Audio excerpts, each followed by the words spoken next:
Islam is prohibited. We understand the concept of God in Hinduism. Quran is the most positive book. Every day, more than 3,000 fetuses are being aborted in India after they identified that they're females. According to the statistics of 1996, US Department of Justice, 2,730 women are being raped every day. Every 32 seconds, one woman is being raped. I've been raped in US until the time I'm here. Islam has the solutions to the problems of the West.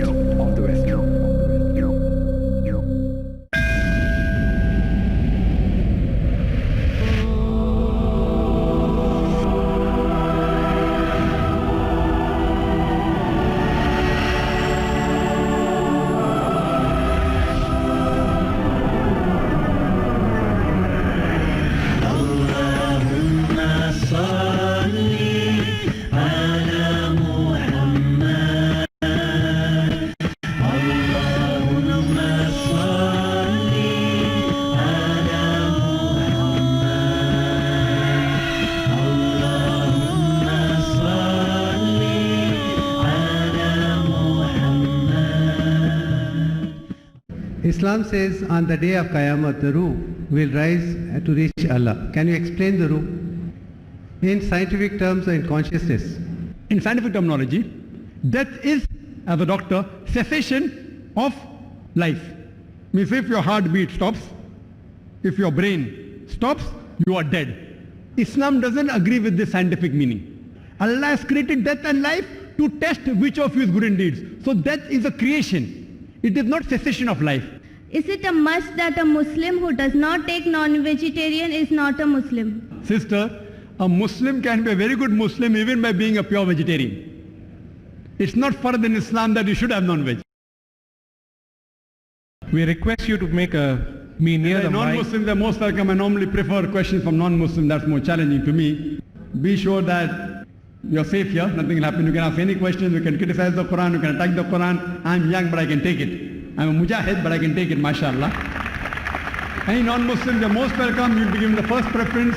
You can even ask questions outside the topic, no problem. For Muslims, they should ask on the topic. For non-Muslims, you can ask any questions related to Islam and comparative religion. Yes, brother, most welcome. My name is Ramesh. I'm doing my final year BE. So my question is, why many Muslims are not following the Zakat?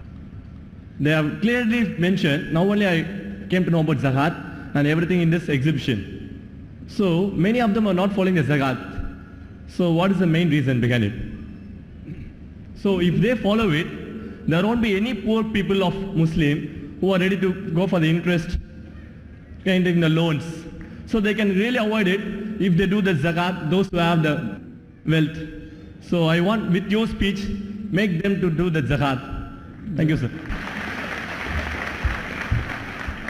The question that why don't all the Muslims pay zakat? You have to ask them, not me. Alhamdulillah, I do pay my zakat.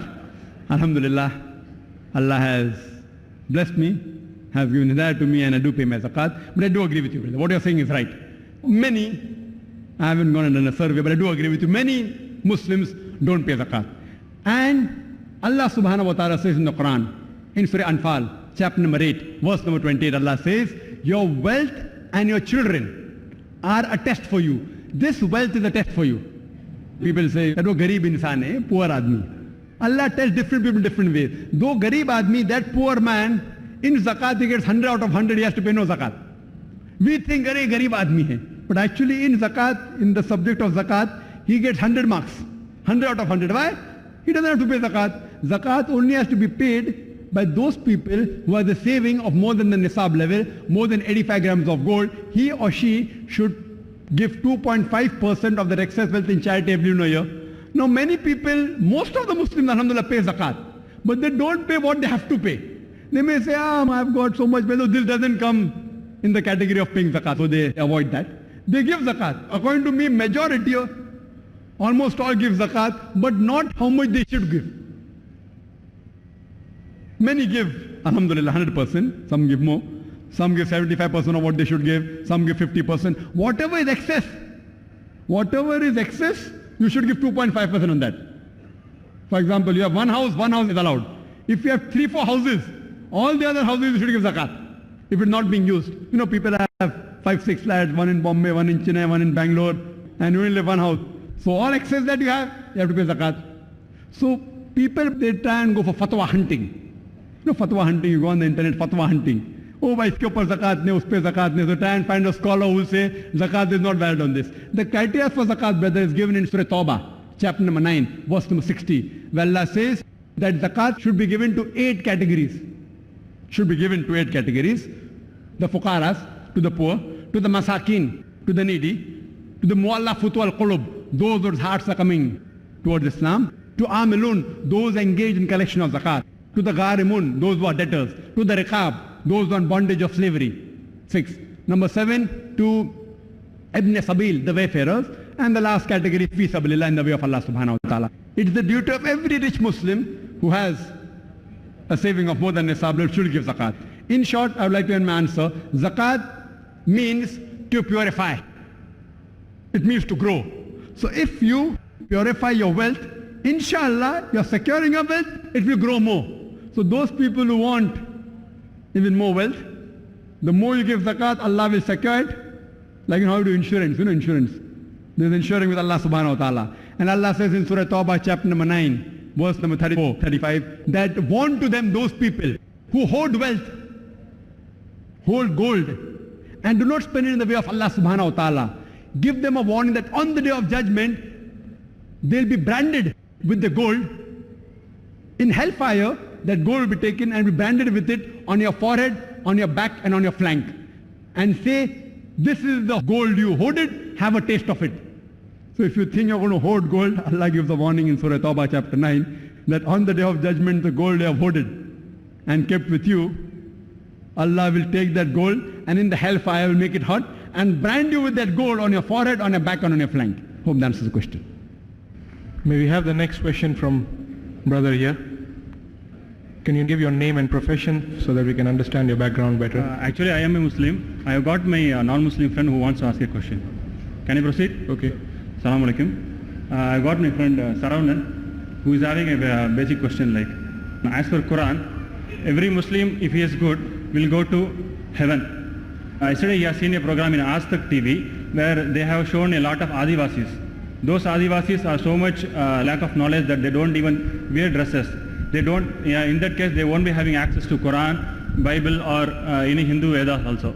In that case, if they die, where will they go? Suppose if you say that they will go to hell, won't it be like a curse on them, like they'll be sent to hell? A non-Muslim brother asked a good question, that he says that if a person is a good Muslim following Quran and Sahih Hadith, he'll go to Jannah. What about those people like Adivasi, who have not heard about Islam? So, and if they are put in hell, so Allah is unjust, nauz billah. And the question is a very logical question. But Allah says in the Quran, in Surah Nisa, chapter number 4, verse number 40, Allah subhanahu wa ta'ala is never unjust in the least degree. He's never unjust. But the question is a logical question. Point number 1. Today in the age of science and technology, what your question would have carried weight maybe 50 years back, 100 years back, today in the age of science and technology, hardly you can say there's any human being who does not know about Islam, who has not heard about Islam. But even if I agree with your question, that hypothetically there's an island in which some human beings are living, which no one in the world has met them, they haven't been told about Islam. So if they die, where will they go? Andaman Nicobar, I have gone to Andaman Nicobar Island, I have given a speech also. So to say they haven't heard about Islam is wrong. I have given a speech in Port Blair. And even so the age of science and technology. By satellite, the speeches are going there. They see my lectures in Andaman Nicobar. So to say that Andaman Nicobar have not heard about Islam, I don't agree with you. But hypothetically, suppose there is an island, people who have not heard about Islam, what is the status? Our beloved Prophet Muhammad said that every child is born in Din al-Fitr. Every child is born as a Muslim. Later on when he grows up, he is influenced by his parents, by his elders, by his teachers, then he starts worshipping fire, starts worshipping idols, then he goes on the wrong track. So the Prophet said every child is born in Din al-Fitr. Therefore when a non-Muslim accepts Islam, the more appropriate word is revert rather than convert. Convert means one track to the other. Revert means was on the correct path, went to the wrong path, came back to the correct path. The right English word is revert. There was research around 2 tribes, the Kapauku tribe and the Australian Aborigines. These 2 tribes did not come in contact with modern civilization till as late as 1950. When researchers went and tried to find out that what was the way of life, they found out it was nothing but Islam. They believed in one God. They believed God does not beget.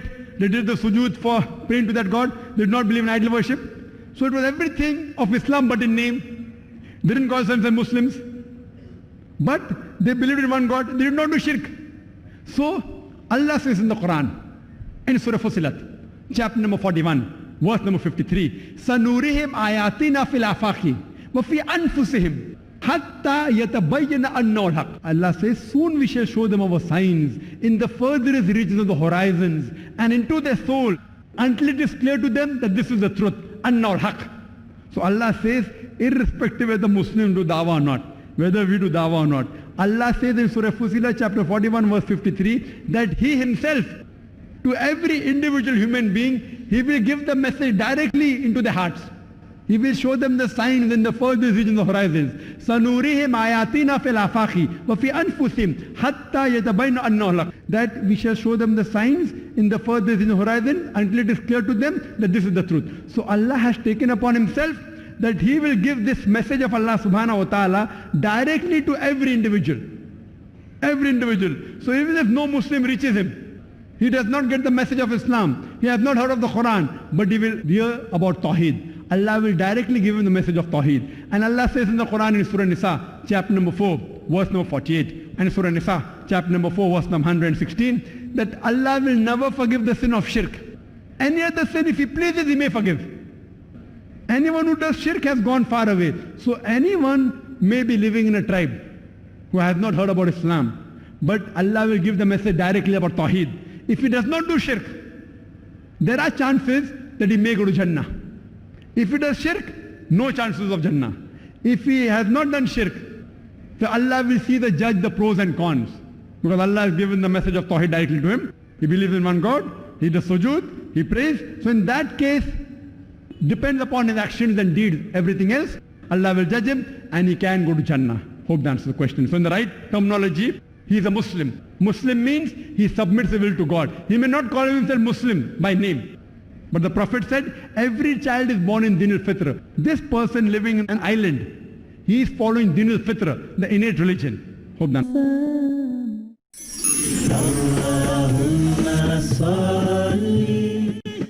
Can we have the next question from the mic on my right? Non-Muslim brother. I'm Akhilesh Krishna. Allah is formless, you say. Please explain. I do not know about that. I want to know. Then the significance of the cap you wear. I want to know about that. MashaAllah. Brother, MashaAllah, non-Muslim alike, non-Muslim asking question. He wants to know when we say Allah is formless, what does it mean? What is the significance of wearing a cap? MashaAllah, non-Muslims should come forward, I believe. The non-Muslims of Chennai, they're bold, alhamdulillah.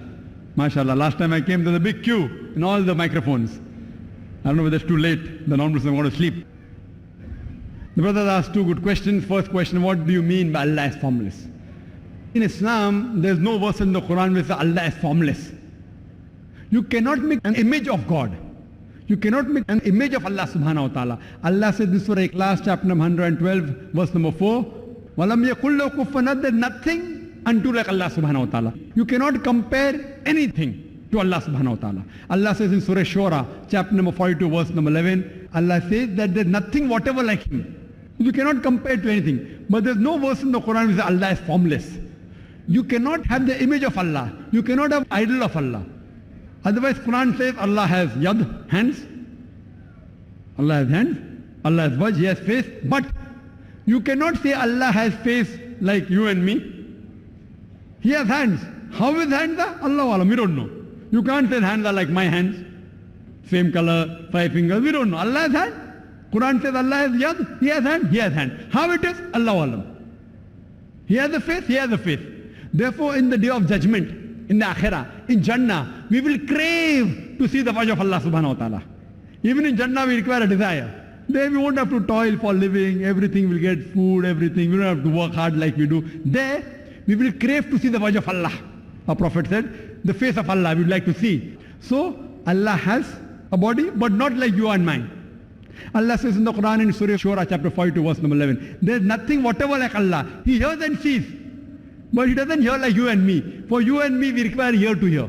Allah, how He hears? Allah alam.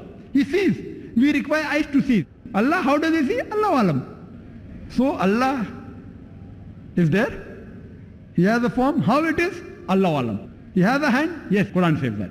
Regarding the second question, that what is the significance of the cap? See, cap, it is the sunnah, is the way the Prophet lived. He always covered his head, sometime with a gatara, sometime with a turban. Sahih Bukhari says sometime with a cap. So the Prophet covered, therefore we cover. It is sunnah of the Prophet. Now you ask me what is the logical reason. I have given a talk on if the label shows your intent, wear it. If the label shows your intent, wear it. For example, when you go to a conference of intellectuals, oh, this person is so and so, Dr.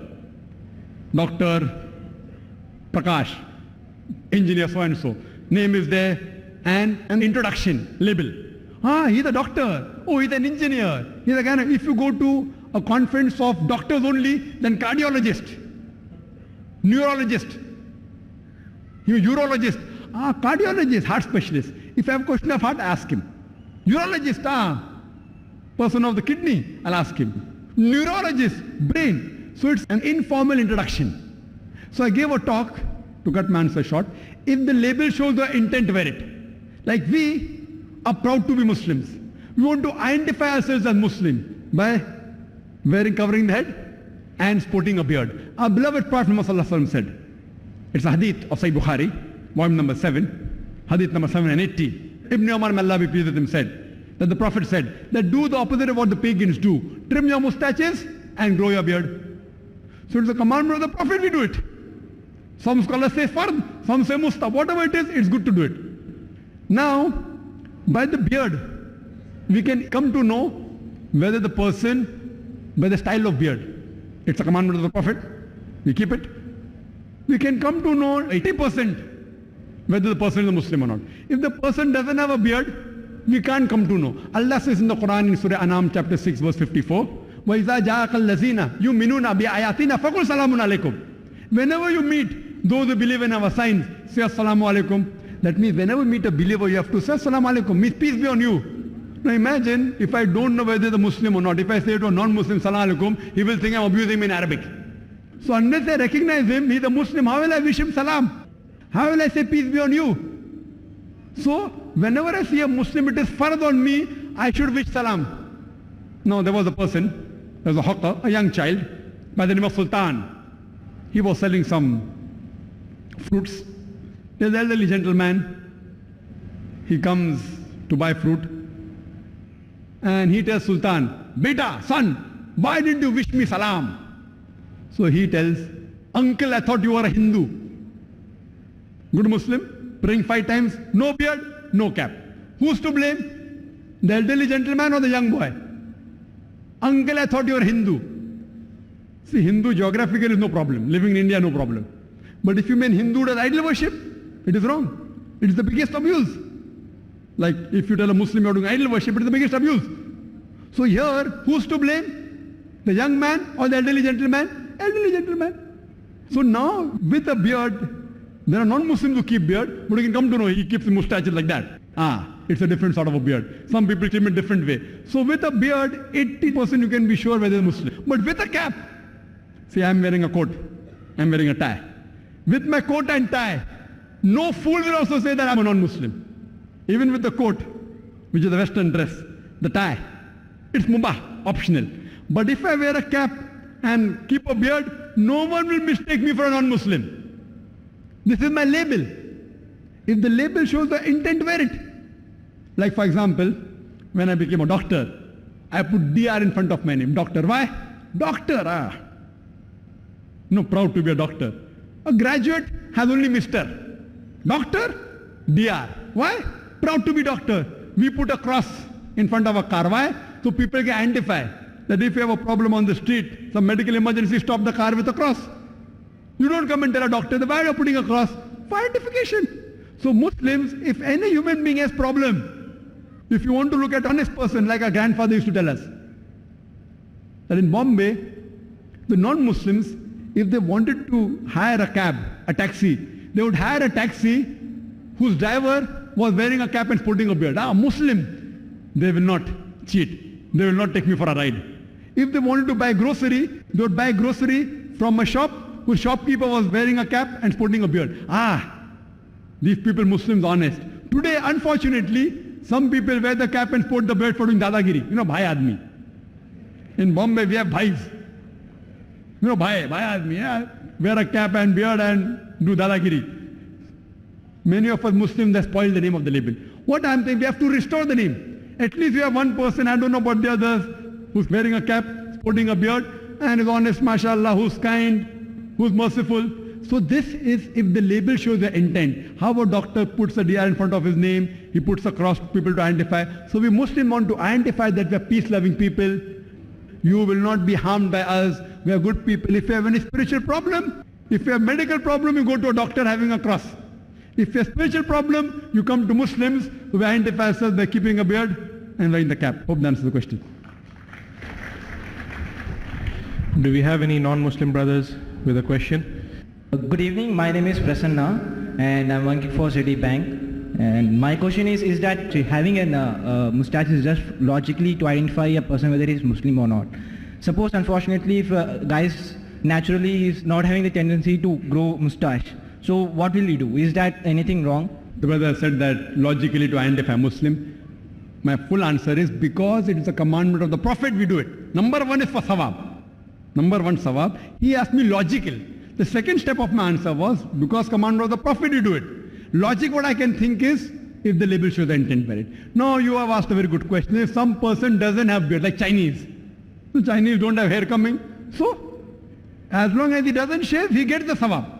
His intention is to keep the beard. Even if the beard doesn't come, he gets the sawab. But a normal person knows that Chinese don't have beard.